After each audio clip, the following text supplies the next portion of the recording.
My name is Emily Wakefield. I'm currently a manager for a service in Buckinghamshire NHS Healthcare Trust.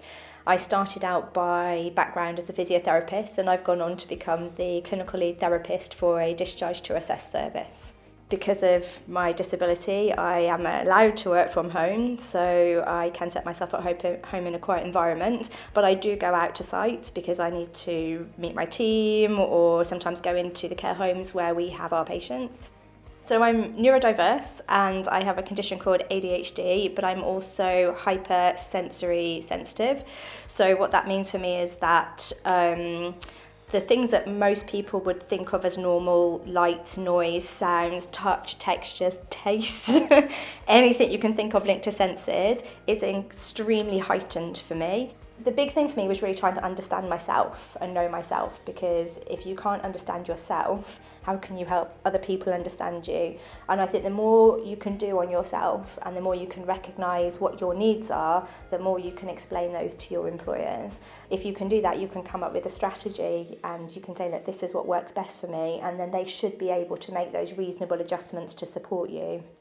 My manager's very good, she's very accepting, so she allows me time, which is really important. If I were to come to the office, I don't have to wear a specific uniform, I can wear clothes that are comfortable for me, and if I need to dull down my senses, I can put my sunglasses on, for example, and no one's going to question or challenge me. We have hot desking a lot, but there are rooms that I can go to. I can shut the door, I can turn the lights down, close the blinds if I need to. I am allowed to manage my workload how I see fit. So say I'm having a day where I'm struggling to focus on one task, I can focus on a different task and come back to that task at a different time. No one's going, right, I need it right now, if that makes sense.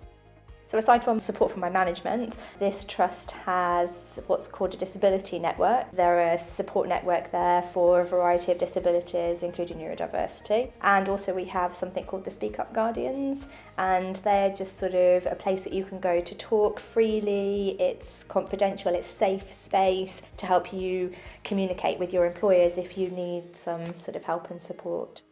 I'm Bridget O'Kelly and I'm Chief People Officer here at Buckinghamshire Healthcare NHS Trust.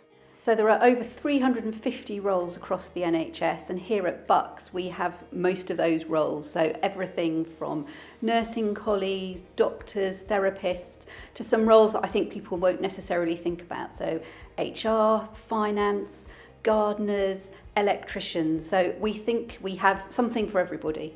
People bring their whole selves to work, and people from a SEND background bring a particular perspective. I think from a personal level, I find often people bring particular problem-solving skills, and their own lived experience often reflects that of our patients, which means that we can deliver better care to those patients. The way my brain works is very different, and I think I bring different insight and different suggestions because I don't think like everybody else. And I think you need different perspectives in all kinds of different roles. I think anyone that's really interested in exploring a role in therapy, be that physio, occupational therapy, and there's many other therapy groups actually, I would say just perhaps go and get some work experience or look into the different areas and different types of physio, because it's so broad, and I'm sure that if you do that you'll find that there is an environment that's really suitable for you.